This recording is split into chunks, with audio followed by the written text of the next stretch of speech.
Y en el marco de la fiebre mundialista, en paralelo, lo que ocurría era que el dólar blue empezaba a subir a números que incluso empiezan a registrar números récord, por lo menos en lo que fue este año. Y casi sin darnos cuenta, en el día de hoy nos encontramos con un dólar paralelo a 340 pesos. ¿Por qué pasa esto? ¿Cuál es la situación?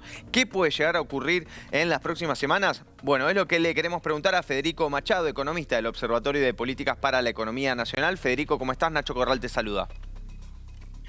¿Qué tal, Nacho? Buenas tardes, ¿cómo están? Muy bien, muchas gracias por el tiempo, Federico. Bueno, ¿qué pasó en estas 2 semanas prácticamente donde vimos este aumento tan pronunciado del dólar paralelo? Bueno, es importante aclarar que es normal que el dólar aumente durante diciembre. Es un momento donde evidentemente se pagan los aguinaldos, un montón de gente recibe un dinero extra del que recibe mensualmente, ¿no? Entonces, una parte de ese dinero obviamente va a consumo, a las fiestas, a los regalos, a los viajes, etcétera. Otra parte de ese dinero extra que se vuelca en la economía suele ir a los activos financieros, como uno de ellos es el dólar paralelo. Entonces, es normal que en diciembre haya incrementos importantes del dólar, ¿no? Estaba viendo una estadística, en promedio suele subir alrededor de un 6-8%. Hay que decir que también este año se adiciona que el dólar blue viene un poco retrasado, al menos según lo que nosotros vemos en nuestro observatorio, viene un poco retrasado respecto a su valor de equilibrio, que surge, ¿no?, entre la relación entre la cantidad de pesos y dólares que hay en la economía. Así que nosotros estimamos que puede tener todavía una suba importante por delante, arriba de los 340. Bien. ¿Cómo impacta también las distintas políticas de los dólares paralelos, de alguna manera, que se oficializan por parte del gobierno? Estamos hablando del dólar soja y las distintas alternativas que se empiezan a encontrar para atender las necesidades de algunos sectores. ¿Involucra también o forma parte de la presión que pueda ejercer sobre el dólar blue? Involucra de manera bastante directa porque sobre todo el dólar soja tiene, por las características de la medida, tiene un efecto muy expansivo en términos de emisión monetaria, ¿no? Porque el dólar soja, ¿qué hace? A vos te remuneran, cada dólar que vende el productor de soja se lo remuneran a 230 pesos el dólar, ¿no? Por encima del valor, del valor del dólar oficial.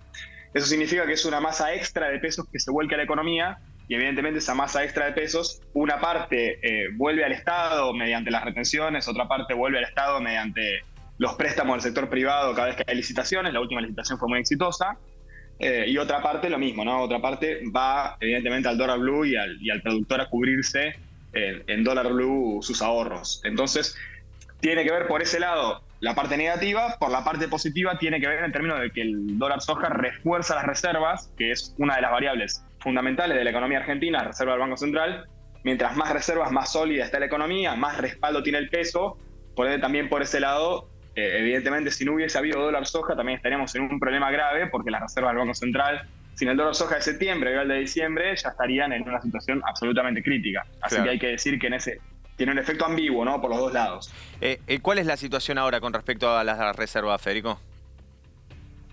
Bueno, hoy la situación es que se van a desembolsar alrededor de 6.000 millones de dólares del FMI, ¿no?, que corresponde al último amortización que el FMI nos tiene que dar del nuevo acuerdo este año, ¿no? Después siguen obviamente el año que viene.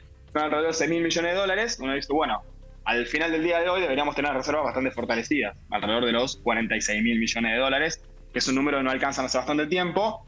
De cualquier manera, esos dólares rápidamente van a volver a salir. ¿Por qué? Porque tenemos que inmediatamente pagarle 2.500 millones de dólares al FMI este mes y 2.500 el mes que viene, y luego los meses siguientes intereses y demás, ¿no? Además de pagar en enero algunos dólares a los bonistas privados. Entonces, va a haber una entrada importante, pero durante diciembre, enero y febrero, esos dólares van a volver a salir y vamos a volver a pararnos más o menos en un nivel parecido al que tenemos hoy.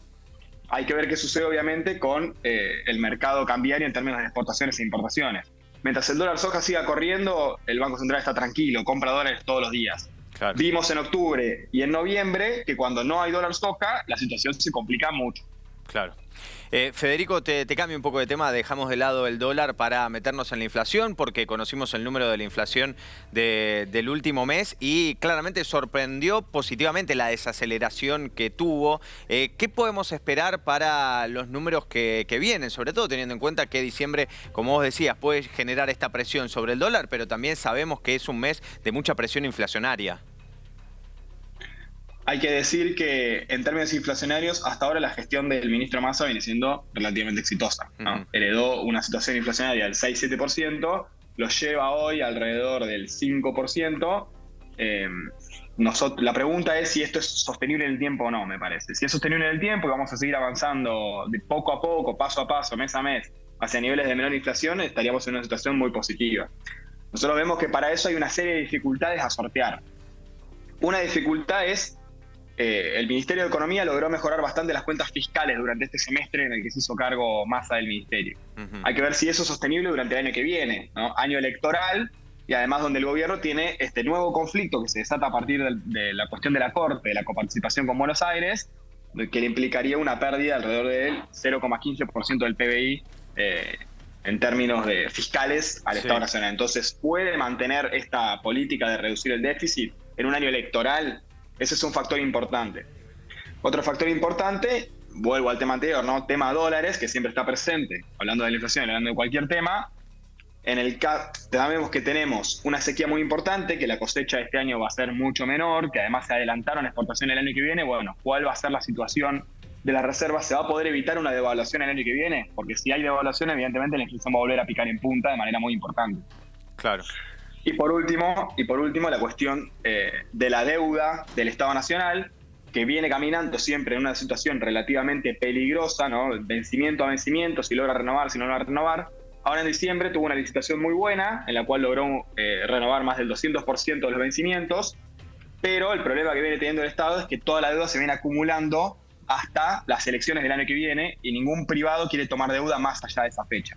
A medida que nos acercamos a ese problema, se convierte en una especie de efecto puerta 12, ¿no? Se van acumulando los vencimientos, cada vez más se nos vienen encima. Hay que ver si Massa logra de alguna manera sortear ese obstáculo, porque en caso de desatarse una crisis de deuda pasa lo que pasa siempre en Argentina, ¿no?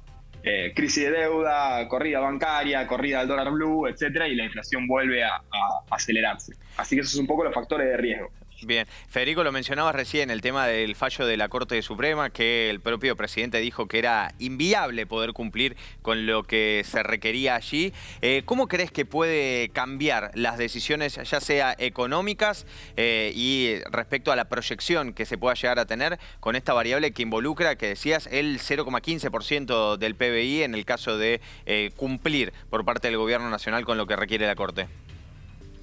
Bueno, primero mencionar que parece bastante bochornoso que la Corte termine expidiéndose sobre un tema del que ya se había expedido el Congreso, ¿no? Entonces, evidentemente es una situación institucional que de por sí trae cierta gravedad. Ante eso, la dificultad del Estado Nacional para poder cumplir ese fallo no. Si no se cumple, ¿qué sucede? En el medio se mete la política.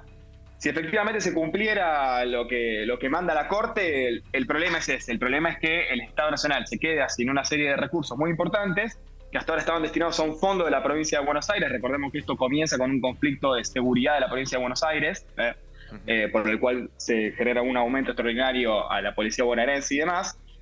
Hay que ver si ese costo lo absorbe el Estado Nacional o se lo hace absorber a la provincia de Buenos Aires. Ambas cosas parecen bastante difíciles, ¿no? Sería un golpe muy importante tanto para la provincia como para el gobierno nacional. ¿Qué hizo la ciudad de Buenos Aires en el tiempo en el que no tuvo estos recursos? Incrementó impuestos, ¿no? Puso impuestos a las tarjetas de crédito, que lo pagan básicamente los ciudadanos de Capital Federal, y puso un impuesto a la tenencia de la élite para los bancos, ¿no? Que es un impuesto que además es bastante artero en términos de que impacta también en la política macroeconómica, poner un impuesto a los bancos que tienen su sede justamente en Capital.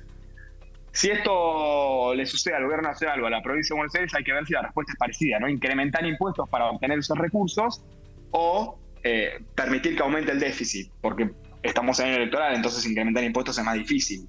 Claro. En caso de que aumente el déficit, no cumpliría la meta con el FMI y entramos en una situación muy compleja por ese lado. Sabemos que tenemos que cumplir ciertos parámetros y de no cumplirlos, perdemos los ingresos que nos hace el FMI cada 3 meses y sin esos ingresos la economía argentina entra en una situación de crisis de magnitud. Bien, Federico Machado, te agradecemos como siempre por el análisis acá en IP Noticias. No, Nacho, gracias a ustedes y bueno, les deseo muchas felicidades, que pasen las lindas fiestas. Muchas gracias igualmente para vos.